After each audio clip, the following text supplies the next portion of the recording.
Trench warfare is utterly terrifying, whether it's World War I or the ongoing conflict in Ukraine. Crouching knee-deep in mud, waiting breathlessly for the next barrage of shells to come flying in, and then suddenly being ordered by your commanding officers to go over the top. It's the epitome of one's worst nightmare, and it only gets worse.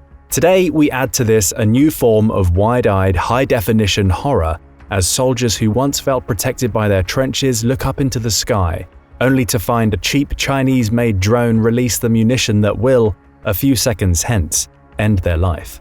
This is trench warfare in a nutshell. A blended mixture of old and new terrors frontline forces in Ukraine are subjected to day in, day out. But we're not here to make generalizations, it's time to delve into reality. Join us today as we take you into the Ukrainian trenches to experience what it's really like to wage this gruesome form of fighting. It's the height of summer 2023 and you are a Russian soldier posted to a newly formed unit defending a stretch of trenches just south of the eviscerated cityscape of Bakhmut. Pressure on your position has been increasing of late. The long-awaited Ukrainian counter-offensive has been picking up steam elsewhere, according to reports filtering down to your immediate superior. Lately, things have been manageable in your sector, until today. For 2 weeks, you have lived the life of a subterranean mole. The trench system you inhabit is vast. Its interconnected passageways are a self-sustaining warren of protective tunnels, corridors, and holes designed with your survival in mind. You do everything in your trench. Warned to limit your exposure to open air, you know that even the most innocuous outdoor task, ferrying supplies to another position, getting a better radio signal, trying to spot the enemy, or even relieving oneself, is fraught with danger. And in terms of mortal threats, you can pick your poison. Drones, snipers, artillery, mortars, suppressive fire, a frontal assault, a night attack, or the unexpected aerial bombardment. It is all devastating and can end your life in a nanosecond. Today, like most days, the most immediate threat comes from Ukrainian artillery. It starts off with a series of low, rumbling whops, registering in the distance, but the explosions eventually snake closer and closer to your position, crescendoing in noise and concussive shock as they do. This might get hairy, you tell your friend who looks over from his makeshift bed in your shared foxhole. He's much newer than you, fresh on the line.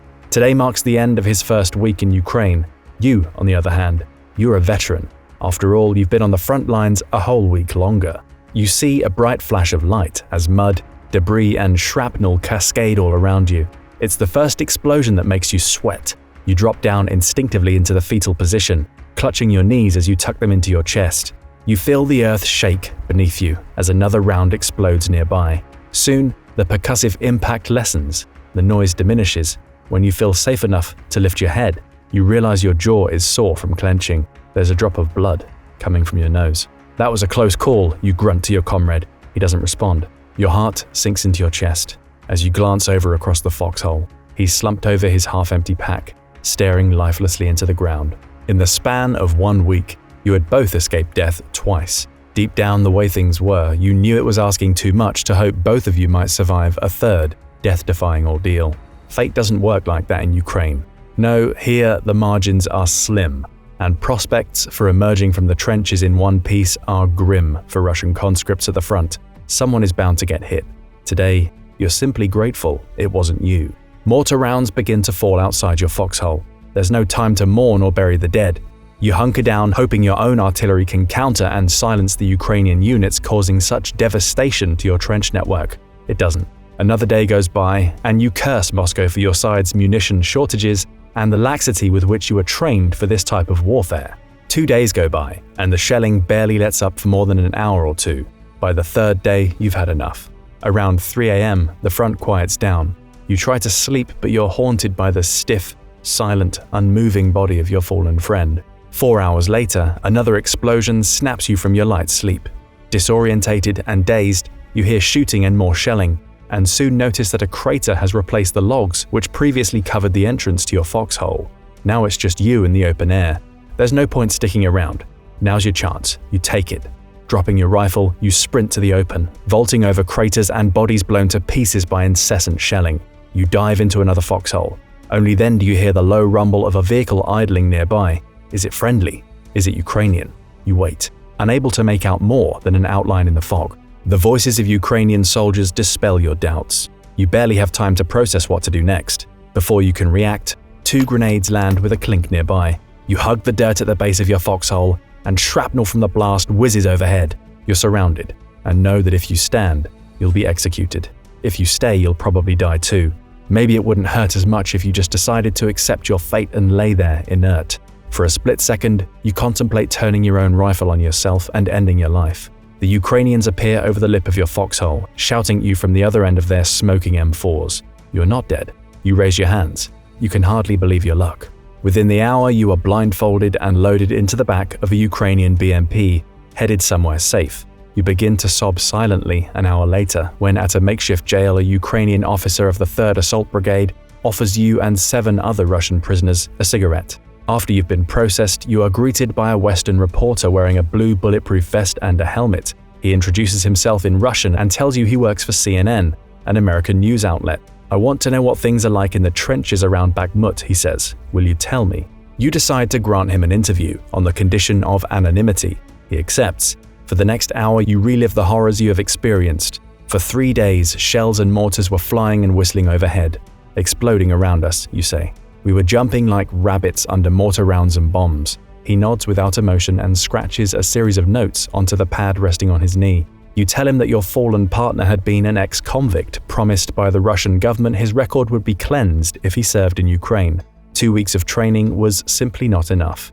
"We had no morale," you add. "We expected to be holding the line of defense as we were promised. We were told Wagner PMC was the one involved in active hostilities, and that we would be the ones stationed on the liberated territories. As it was explained to us earlier, the Russian state media had lied, and you had only realized it when it was too late. It felt like a betrayal." The reporter simply nods, jotting down another note as though he's heard this story 100 times already. Indeed, your story is not unique. Not for you, for the other Russians like you, nor for the Ukrainians you were falsely told would execute you on sight. Nearby, you hear another prisoner, Sergei, tell a reporter how he had shouted "surrender" as grenades killed everyone else in his foxhole. "I hid in the trenches. Those who wanted to run from one position to another were simply shot down by machine guns and tanks," he said, wincing. "Our artillery, as usual, did not work. Then ours tried Grad rocket launchers, but they kept missing.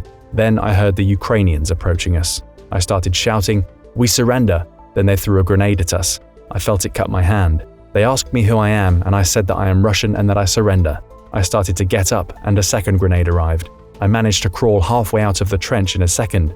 I was lucky, twice, that I wasn't killed by the grenade, and that I surrendered as a prisoner." Sergei's is yet another personal episode of thousands playing out each and every day. Trench warfare is nothing new in the history of human conflict. Caesar's legions relied on entrenchments and ramparts in their siege of Gaul 2,000 years ago. In the 15th and 16th centuries, new artillery fortresses could only be reduced by extended sieges and supply strangulation enacted by trenches dug closer and closer to the erstwhile attackers. Over time, these tactics gained traction as French engineers perfected the art of siegecraft in the 17th century. Eventually, improved firepower and industrialized warfare forced vulnerable armies underground. By late 1914, trench warfare became enshrined as doctrine, when the bloody stalemate on the Western Front inspired the creation of multiple, self-reinforcing trench networks to blunt frontal attacks and protect hard-earned territory. The defensive dogma would continue well through the Great War until greater concentrations of coordinated air power, armor, and artillery were used to break the deadlock and reintroduce a semblance of mobility to the battlefield. Today in Ukraine, it feels like a redux of the trench-infused carnage of World War I. Similarities, on the surface at least, are striking. The structures of trenches today and those 100 years ago are incredibly alike. There are frontline dugouts, labyrinthine underground tunnels, and close-in peepholes looking out into no man's land, all supported by wooden beams holding back earthen walls and ceilings. There are makeshift command posts, first aid stations, hospitals, kitchens, latrines, and more. Men in forward observation posts must keep away from crude openings for fear of snipers. They keep eyes on their enemy by use of binocular periscopes. Time-tested landline connections and old-school rotary phones are often more reliable in this harsh environment than GPS, which enemies can jam, and radio signals, which can be easily intercepted. Cell phones are banned on the front. More than once, hackers have triangulated and destroyed high-profile concentrations of enemy units using their roaming signals, which automatically connected to Ukraine's cellular network via the closest cell towers. Experts, however, are warning that most comparisons to World War I are overstated. The scale of artillery being fired in Ukraine, for one, is simply dwarfed by the artillery duels of World War I, despite the devastation we've seen. The trenches themselves are far cruder than those intricate networks which wound across the Western Front from 1914 to 18. Troop density, too, is far less. During the Somme offensive of 1916, there was an average of almost 10,000 troops per mile on each side. In Ukraine today, there are around 700 troops per mile. Still, the precedent is there, and trench warfare is a style of fighting few had on their bingo cards in February 2022.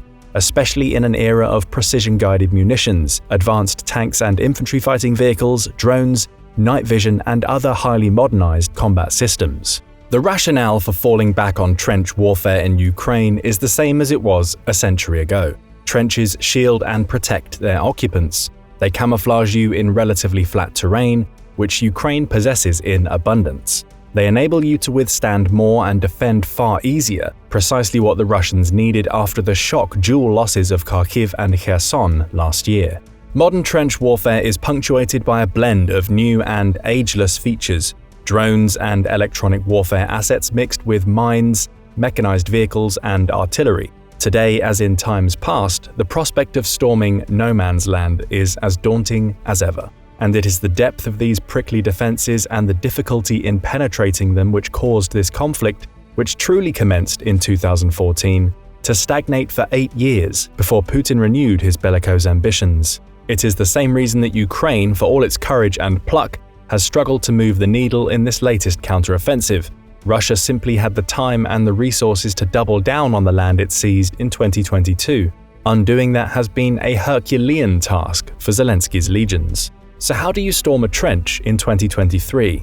It is a question which has been at the forefront of Ukraine's offensive operations for a year now, and one which, since 2014, they pondered until now, lacking resources to offer up a realistic answer. And the answer is painfully simple: to advance. There is no other option but to storm and dislodge the enemy from their entrenched positions. For decades, the Soviets approached this timeless question with a brutal brand of tactics which Putin's forces have inherited. It is known as reconnaissance by combat, and essentially means sending soldiers over the top as bait, waiting for them to get shot at, and then sending in another wave of forces armed, hopefully, with the newly gleaned data of where the enemy is hiding. Ukraine is far more wary of sacrificing their men like animals, and so has tried to employ alternative means. The approach for them is to pummel, pressure, and suppress enemy emplacements with artillery and air power, and then advance using combined arms tactics. Mechanized vehicles when they've had them in enough numbers, supported by artillery, mortars, and drones, which disgorge squads of infantry and sow panic, causing enemy soldiers to flee the safety of their trenches. If you need an example of how to effectively pull this off, look no further than the actions conducted by Ukraine's 59th Brigade on July 9, 2023. In released video footage, advancing Ukrainian forces suppressed the enemy with mortars and grenades, peppering Russian trenches with withering fire to cover the advance of shock troops coming through no man's land in armored vehicles. Their rapid approach confronted the Russians with 3 decisions: flee, surrender, or double down. For those who chose the latter, the Ukrainians entered the trenches and cleared the stunned Russians of all resistance. If they made it look easy, it was anything but. These were supremely motivated Ukrainian soldiers, the Russians the exact opposite. Not every Russian position, however, is the same. In other scenarios, the outcome could have been far different. With enough supplies, ammunition, and gear, clearing a group of defenders from their trenches becomes almost impossible. Doing so requires immense mental, physical, and emotional fortitude. Ukraine has learned this lesson in the School of Hard Knocks. The supreme danger of clearing trenches inspired them to form a specialized unit of the 73rd Naval Special Operations Center, NSOC, a distinguished group whose sole purpose is to enter and clear Russian trenches in harrowing close-quarters combat. These guys are the real deal. According to John Spencer, chair of urban warfare studies at West Point's Modern War Institute, the commandos are highly trained, good weapons handling, use of grenades, intense, high adrenaline but not chaotic. The ability to manage chaos manifested itself in a recently released video depicting Ukrainian special operators from this unit clearing an enemy trench in southern Ukraine. In most situations, trench assaults rely on luck and skill to survive. Entering from the trench's rear, they achieve complete surprise, rushing through tight spaces, covering each other's blind spots, and dispatching confused enemies running into their line of fire like lemmings. Their professionalism was on full display. It was gritty. It was hot. It was difficult to see and hear what was going on, but before the enemy knew what hit them, 10 Russians were neutralized. That such highly trained units are being used to clear trenches is evidence of the sense of priority Ukrainian commanders have assigned to this job, as they are pressured to advance and seize back territory.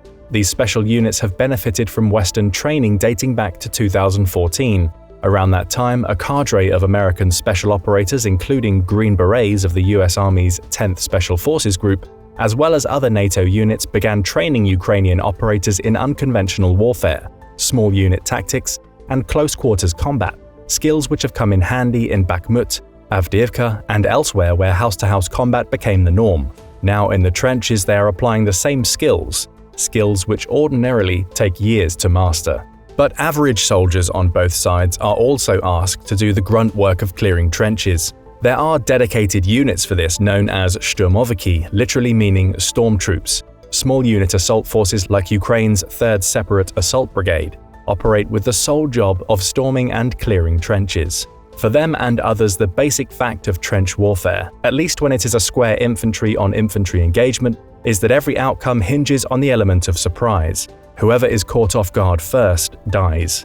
That truism, along with the necessity of achieving fire superiority, governs the nature of combat in the trenches. When you are thrown into one of these encounters, courage and fear go hand in hand. For an example of this, look no further than the experience of another Ukrainian battalion whose existential struggle for survival in a place appropriately labeled Dead Man's Trench was recorded on mounted body and head cams. Like our Russian scenario at the beginning of this video, this encounter happened near Bakhmut and was, in the words of one reporter, a clear and visceral demonstration of what the young men of Ukraine and Russia are doing day after terrifying day. The unit in question was led by a 30-something man named Alexander, a Ukrainian doctor who nearly a decade ago decided his time would be better spent fighting for his country's freedom. His team inhabited a grungy, muddy trench filled with the rotting corpses of Russian dead. Alexander begins to film as he arrives back at the trench, coincidentally, right as Russian artillery begins to fall nearby. When he enters a foxhole crammed with other Ukrainian soldiers, he finds them shocked and stunned. One of their own is dead on the floor of the foxhole, killed by artillery. A commander grabs a shovel and begins to shore up the defenses when another round strikes the mouth of the foxhole, knocking him to the ground with small fragments of shrapnel riddling his back. Within minutes, news breaks that the Russians are now advancing across no man's land.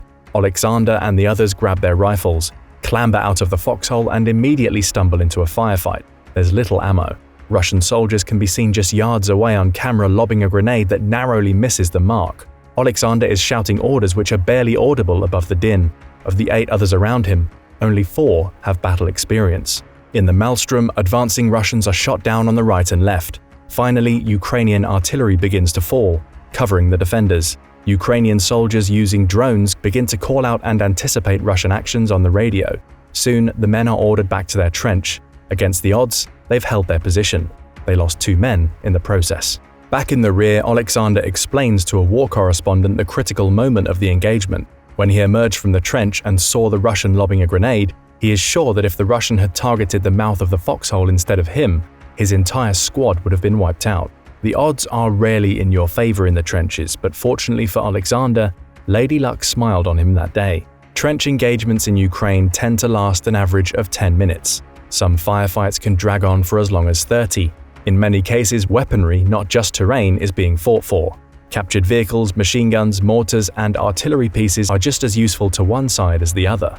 The nature of trench warfare in Ukraine has been the catalyst for renewed calls for better, more effective armaments from Western nations, including improved main battle tanks and infantry fighting vehicles, as well as cluster munitions and F-16 fighters. The compartmental nature of the 700-mile front, now cut up by fortifications, trenches, Natural barriers like forests, tree lines, and rivers, and seemingly endless stretches of minefields has immensely complicated the task of turning the Russian flank. As the ongoing Ukrainian offensive demonstrates, the introduction of more modern fighting implements is no guarantee of success. This conflict, like World War I, is trending towards strategic atrophy. Ukraine has no other choice but to claw its territory back inch by inch. No matter what, the cost will be high.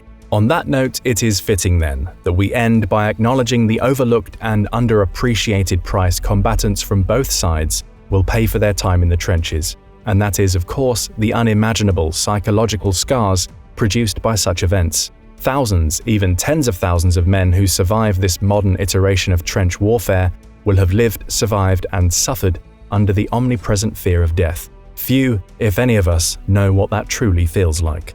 Most of the time, there is no sense of urgency. You live from hour to hour, awaiting provocation. An overwhelming sense of uncertainty blankets the stalemate. Voices carry easily across no man's land. Everyone is afraid, one Ukrainian noted. We are afraid and the Russians are afraid of us. Moments of tension, apprehension, and anxiety punctuate otherwise empty hours.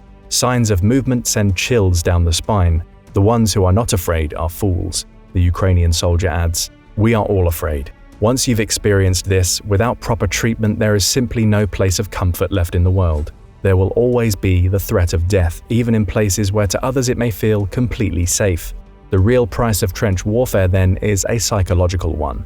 Living day in, day out in this soul-sapping environment without a lull or proper break, you cannot lose focus for even a second. You rely entirely on your comrades for safety and support, yet once the shelling starts, once you go over the top, you can only hear the pounding of your own heart. One journalist put it best: although no man's land is measured in yards or miles, the gulf between life and death is never more distant than a few inches or seconds. Such is the reality of trench warfare. What surprised you most about today's video? Is there any other specific part of the Ukraine conflict you'd like us to talk about next? Let us know in the comments, and don't forget to subscribe for more military analysis from military experts.